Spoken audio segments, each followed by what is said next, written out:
High, Tania তনু mixing চ্যানেলে আপনাদের সকলকে স্বাগত জানাই। ইনি আমার শাশুড়ি মা। কয়েকদিন আগে মারা যান আর কি, হঠাৎ করে ডেথ হয়ে যান। আমার মেয়ের বার্থডে ছিল 28 মার্চ, উনি মারা যান 24 এপ্রিল, হঠাৎ করে মারা যান। তো সেই বার্থডে কিছু ছবি আমি আপনাদের সঙ্গে শেয়ার করেছি এবং এটা আমার মেয়ে, আমার বর, সবাই মিলে বার্থডে সেলিব্রেট করেছি। সেই ছবিটাও আপনাদের সঙ্গে শেয়ার করেছি, আপনারা সবাই দেখুন একটু। আর উনি জন্মদিনে ওকে আশীর্বাদ করছে, আমার শাশুড়ি মা আমার মেয়েকে আশীর্বাদ করছে, এটাই শেষ আশীর্বাদ ওনার তরফ থেকে। বলতে গেলে খুব কান্না পাচ্ছে, তো আপনারা আশীর্বাদ করুন।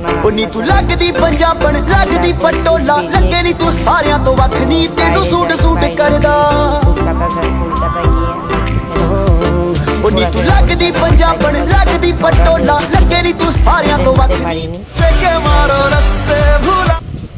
এটা হচ্ছে আমার বাবা মা, আসামে বাড়ি আমাদের, আসামের চা বাগানে। আর ইনি হচ্ছেন আমার ঠাকুমা, দুই ঠাকুমা, বাবা মা সবাই রয়েছেন।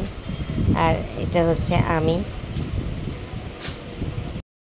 Channel Tanuj mixing channel. এই এখন আমি ঘুম থেকে উঠেছি, চান করেছি, চান করে মেয়ে পড়তে বসেছে, যে ও পড়ছে এখনও অবধি। ও বেঙ্গলিটা আর কি করছে, ওর Bengali second language. Actually second language ওর হিন্দি ছিল, হিন্দি থেকে ওকে বেঙ্গলিতে ট্রান্সফার করা হয়েছে, কিন্তু মনে হচ্ছে না ও সেটা নিতে পারবে, হিন্দিটাই আবার দিতে হবে। তবুও চেষ্টা করছি যে যাতে নিতে পারে।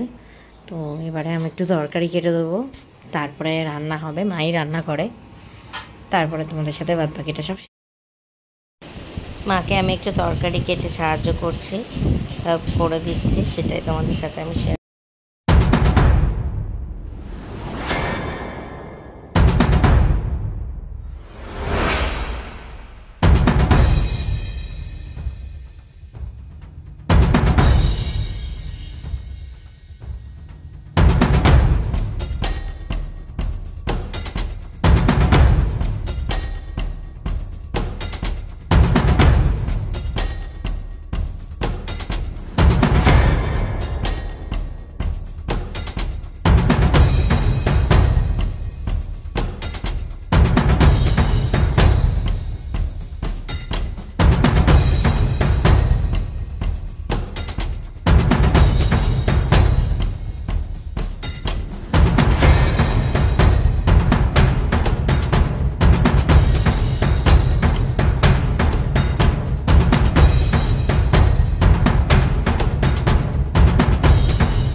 তরকারি কাটা হয়ে গেল। আসলে মার বাড়িতে একটু তরকারি কেটে দিলেই হয়ে যায়, কিন্তু এবার নিজের বাড়িতে নিজের সংসারে তো সবটাই করতে হবে।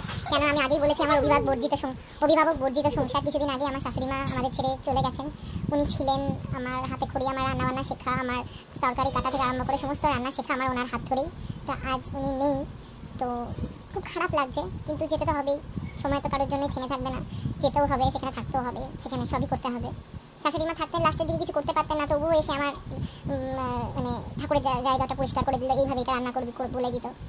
তো সেটা যাই হোক, আর উনি নেই, সে আর বলে আর আমি কী করবো। তবুও মনটা খুব খারাপ, মন খারাপের মধ্যেই আর কি চলছি আমরা। এবার আমার দুর্গাপুর ফেরার পালা, এবার আমি দুর্গাপুর ফিরলাম।